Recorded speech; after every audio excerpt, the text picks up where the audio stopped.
प्रेम शुक्ला जी, ये भी एक सवाल उठ रहा है जो पेट्रोल और डीजल पर सेस लगाया गया है, कृषि सेस, उसको लेकर भी सवाल उठ रहे हैं और जो मिडिल क्लास है उसने सबसे ज़्यादा मार झेली है इस पूरे कोरोना काल में, तो क्या उनको भी कुछ थोड़ी उम्मीद थी और वहाँ पर उनको कुछ ज़्यादा नहीं मिला है?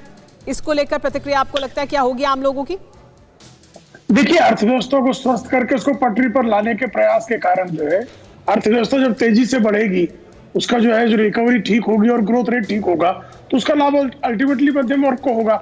इसीलिए जो है जिस तरह से संसाधन विकास के संदर्भ में जिस तरह का निवेश करने के प्रावधान बजट में किए गए हैं, उसका लाभ अल्टीमेटली जो है वो किसको होना है, वो मध्यम वर्ग के लोगों को होना है।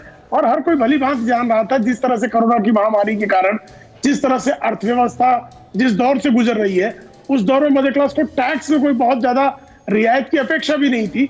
इस बार उल्टा आपको अतिरिक्त टैक्स न लादना जो है, ऐसी स्थिति में यही सबसे बड़ी रियायत होती है किसी भी अर्थव्यवस्था। जैसे आप पेट्रोल और डीजल पर सेस की बात करें तो हमको जो है जिन विकास कार्यों को संचालित करना है, जिस तरह से कमजोरों को संवर्धित करना है, उनके लिए जो रेवेन्यू रिसीट्स है वो बढ़ाने के लिए आपको कहीं ना कहीं तो जो है रेवेन्यू को, राजस्व को लाने के लिए प्रयास करना होगा। तो स्वाभाविक तौर पर एग्री सेस जो है वो पेट्रोल और डीजल पर लगाया गया है। जी हाँ, वो लगाया गया है, लेकिन मेरा सवाल इस पर था कि लोगों की जो प्रतिक्रिया है क्या उसके लिए भी तैयार हैं? क्योंकि आमतौर पर पेट्रोल डीजल के जब दाम बढ़ते हैं तो लोगों की तरफ से प्रतिक्रिया बहुत ज्यादा आती है। हालांकि जानकारी ये भी मिल रही है कि इसे बैलेंस आउट करने की कोशिश की गई है, यानी आखिरी जो कंज्यूमर है उसके जेब से ज्यादा कुछ नहीं जाएगा, क्योंकि जो एक्साइज ड्यूटी है उसे कम किया गया है। ये प्रावधान भी बजट में किया गया है। परवाह देश की, सोमवार से शुक्रवार रात 10 बजे TV9 भारतवर्ष पर।